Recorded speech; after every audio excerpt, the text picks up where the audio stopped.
Okay, happy Solar Sunday. I figured I'd do a quick update on my solar setup here. I almost said solar system in the previous take. I did say solar system. But anyways, here is my current setup. I have 4 batteries in this cabinet at the moment. I have a power inverter humming away up there. Behind the stereo, I have 2 more batteries. So I have 3 semi-truck batteries, 2 marine batteries, and a standard car battery.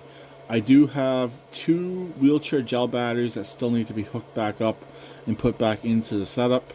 All these batteries are testing near perfect. I've been testing them as I go, as I disconnect them, I throw a tester on them, check them, everything seems to be going good. I do have circuit breakers. I have a circuit breaker coming from the charge controller going to the batteries. Then I have a second circuit breaker, or first circuit breaker, however you want to call it, coming from the solar in before the actual charge controller. I've just added this 1500 watt DC to AC inverter. I had another inverter, but it let out the magic smoke, so luckily I was able to return it to Amazon and I got my money back on that one.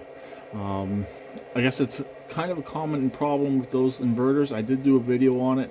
Check out my channel if you want to find the video. That one was supposed to come out here, but I'm glad it let the smoke out while I was using it in the house and not out here. I would obviously put a circuit breaker on it. I gotta figure out what type of circuit breaker I gotta put on this guy here. Like I said, 1500 watts. It's got 3 plugs on it. It's got fairly decent monitoring. I might have to upgrade this cable right here. This is an old jumper cable wire sort of thing. It works pretty good, but I'll show you something in a second. Over here is my charge controller. This came as the package with my 2 solar panels up on the roof. I do have to upgrade the panels. 2 is definitely not enough, but the days are numbered for this building, so I don't really want to add too much more to it and have to take it all back off again. I've been saying the days are numbered for this building since before we moved in here, but yes, the days are numbered for this building. Even though it is structurally sound, it's just not big enough. So in here on this side, that's the small inverter I've been using. It will run the power drill, it will run the lights, but it's not overly big. I think it's only like 500 watts. I don't really even know. But it'll start this drill okay, but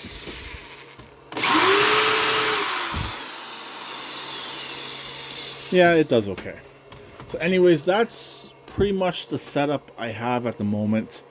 As time goes on, I will add more to it and make it a little bit more user-friendly as time goes on as well. As for the batteries, I think I'll be keeping with the batteries I currently have. There's no real issues with these batteries. Like, these 2 have been in here for going on 2 years, a little over 2 years. This one here, like I said, just added and just added the other ones. I do have 3 more of those I think they call them Group 60 batteries down in the basement.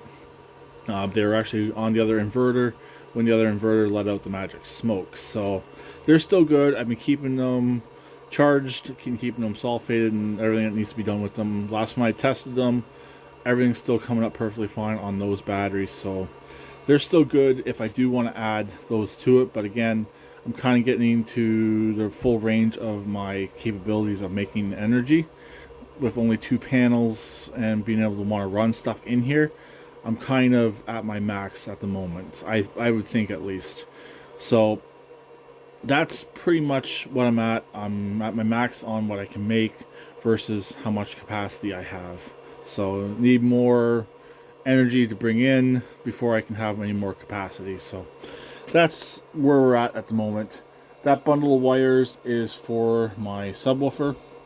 It's up to my right. I'm not going to show it, but it's all safe. It's been disconnected right here, or one of the wires here is disconnected on the ground side, so it's safe. It's nothing to worry about, anything arcing right there.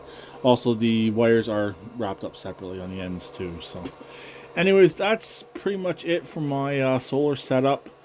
and for early 2024. So I'll talk to him later. Please keep it redneck like always, and please subscribe and comment.